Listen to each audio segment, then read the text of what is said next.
Bonjour chers tous, j'ose espérer que vous vous portez bien. Nous de notre côté, le Seigneur ne cesse de nous faire grâce. Je viens auprès de vous comme à l'accoutumée afin de vous présenter une personne que le Seigneur a jugé bon de nous apporter la parole en ce jour. Il s'agit de la sœur Bijou Makelele Katwala. C'est un visage que vous connaissez déjà et elle va nous parler de la loi de la sémaille et de la moisson. Très intéressant que je vous demanderai de suivre avec beaucoup d'attention et surtout de mettre cela en pratique. Que le Seigneur vous bénisse. Bonne écoute.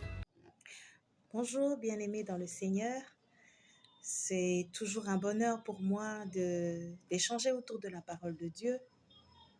Je voudrais, comme je l'ai dit, vous dire bonjour, mais également demander à ce que la grâce de notre Dieu, de notre Seigneur Jésus-Christ soit votre partage.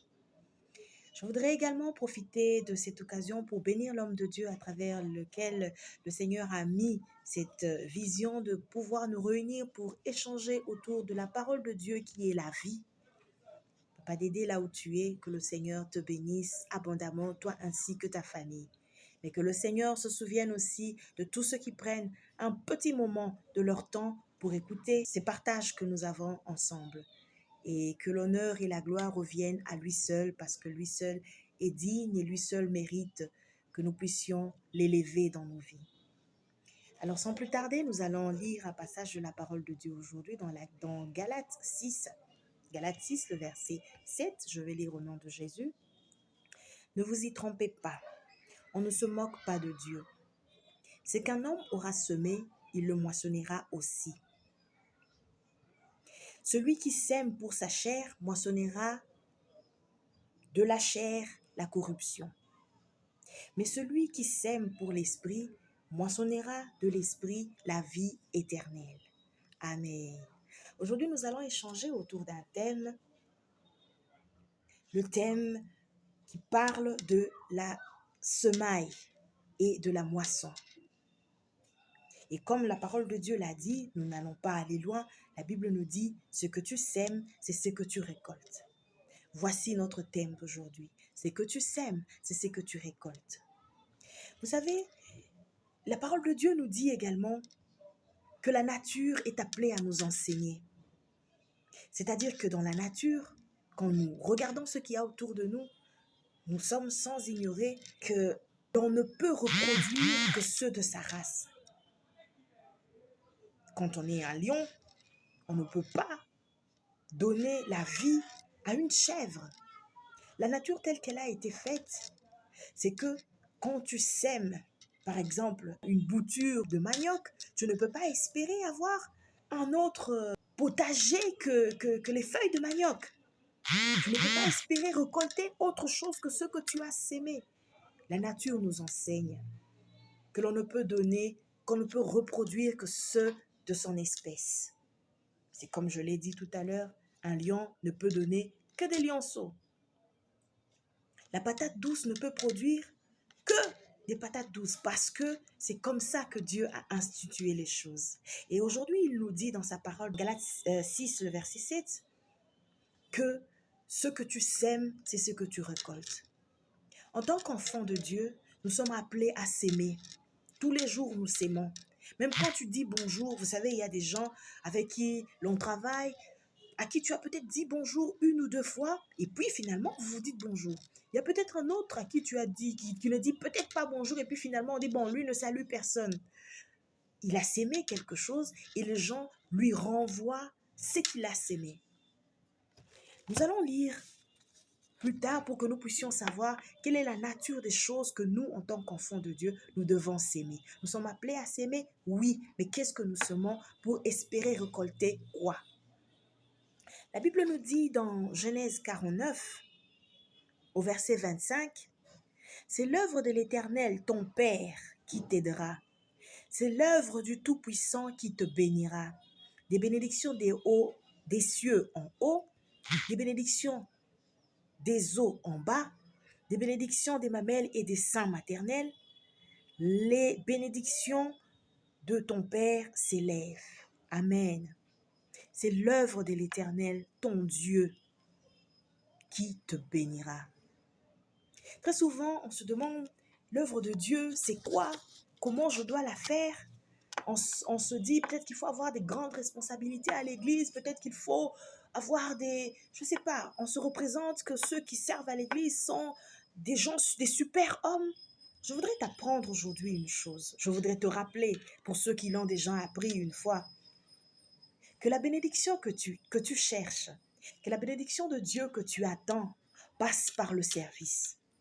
Et le service que tu accomplis, c'est une sémence que tu mets en terre.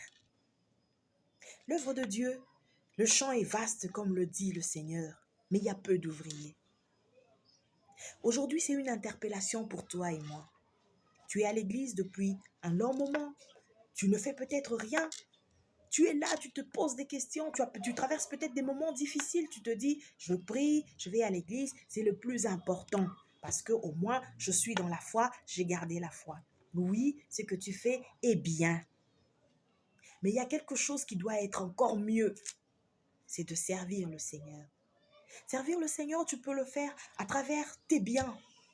Tu te dis, je n'ai peut-être pas la force de parler, je ne pourrais peut-être pas annoncer ou aller faire l'évangélisation comme le font tout le monde. Mais ceux qui le font, quand ils vont dans les prisons visiter ceux qui sont dans les prisons, quand ils vont dans les hôpitaux visiter et prier pour eux, ils apportent quelque chose. Tu peux dire, moi je servirai le Seigneur avec mes biens.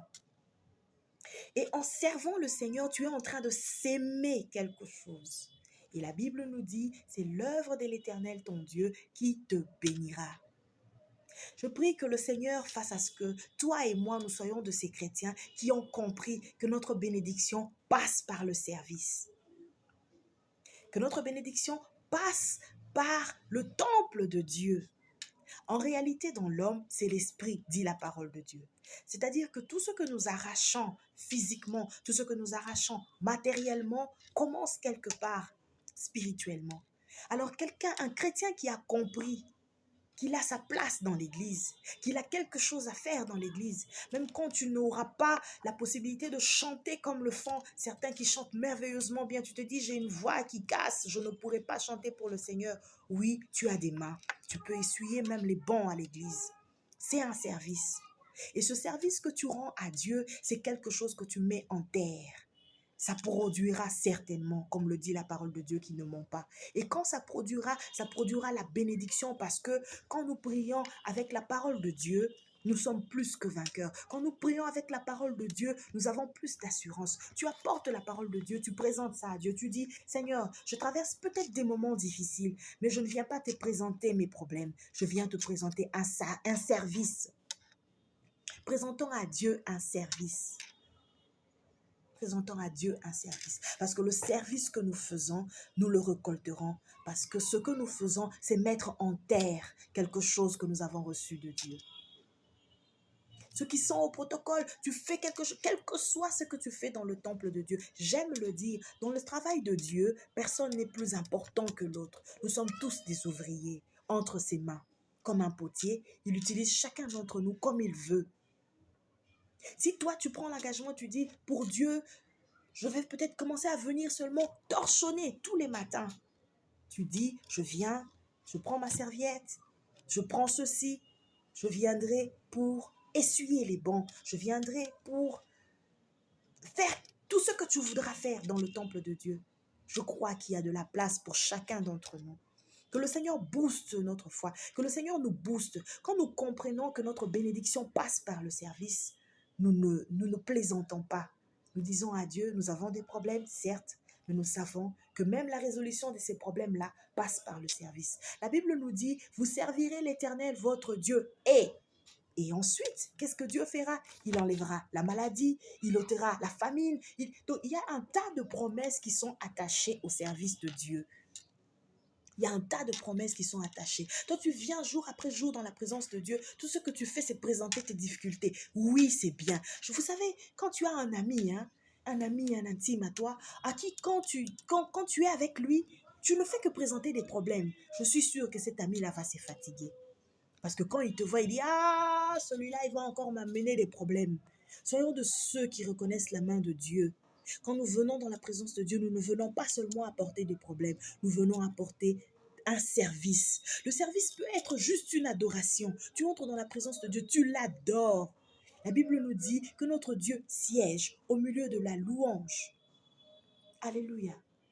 Ici est donc, l'Éternel Dieu aime qu'on le loue, il aime qu'on l'adore. C'est aussi un culte, c'est aussi quelque chose que tu mets en terre, c'est une sémence que tu mets en terre. La Bible nous dit, comme nous l'avons lu dans Galates, ce que l'homme aura semé, il le moissonnera. Oui, même de manière négative, quand tu sèmes la haine, quand tu sèmes la jalousie, quand tu sèmes ce qui n'est pas bon, tu récoltes ce qui n'est pas bon parce que tu l'as sémé. La Bible le dit, on ne se moque pas de Dieu. Il y a une loi dans ce monde, la loi de la sémaille et de la moisson. Ce que l'homme sème, il le moissonne. Et la Bible ne nous précise pas qu'il faut nécessairement être chrétien, qu'il faut nécessairement avoir fait une alliance particulière. Tous ceux qui cultivent quelque chose, une pomme, quand tu mets le noyau en terre, tu récolteras un pommier et le pommier donnera des fruits.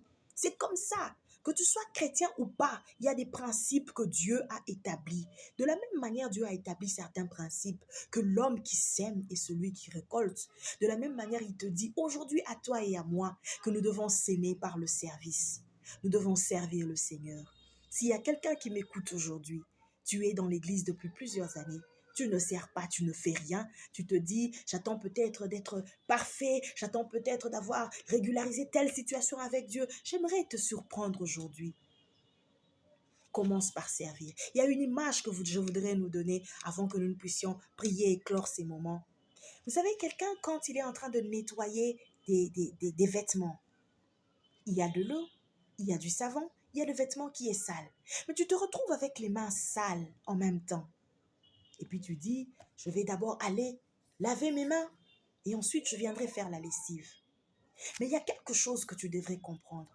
C'est que la lessive que tu es en train de faire, les habits sont sales, tes mains sont sales, mais il y a de l'eau et du savon. Si tu prends seulement ces habits-là et que tu es en train de nettoyer, de laver, tu te rendras compte que tes mains seront blanchies.